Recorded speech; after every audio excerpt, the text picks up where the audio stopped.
আসসালামু আলাইকুম, আশা করি সবাই ভালো আছেন। আমার হাতে এই মুহূর্তে দেখতে পাচ্ছেন আইটেল আইটি 5600 মডেলের একটি ফোন। ফোনটি লক অবস্থাতে আছে। এখন এটা আমি আনলক করব সিএমটি টুলস দিয়ে।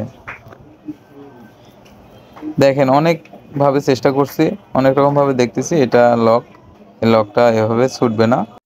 চলেন কম্পিউটার স্ক্রিনে যাই। ইনফোবক্স CM2 HAR ভার্সন 1.02। ধরুন পরে এখানে একটা চাপ দিবেন, দেওয়ার পরে 6531 এটা আইসি নাম্বার সিলেক্ট করে ফরম্যাটে চাপ দিয়ে এখন এই যে কল বাটনের উপরে অর্থাৎ মেনু বাটন চেপে ধরে রেখে আপনার ইউএসবি কানেক্ট ঢুকিয়ে দেবেন। এই যে হয়ে গেছে, কানেক্ট নিয়ে নিচ্ছে, এই যে হচ্ছে কাজ, এই যে কাজ হয়ে গেছে, কাজ হয়ে গেছে, আনলক হয়ে গেছে। এখন এটা দেখেন চালু করে দেখাবো, একদম ক্লিয়ার কাজ হয়ে গেছে। এই দেখেন কাজ হয়ে গেছে। এই দেখেন এইভাবে কাজ করবেন, অবশ্যই কাজ হবে। কাজটা যদি ভালো লাগে লাইক কমেন্ট শেয়ার করতে পারেন, সাবস্ক্রাইব যদি মনে চায়।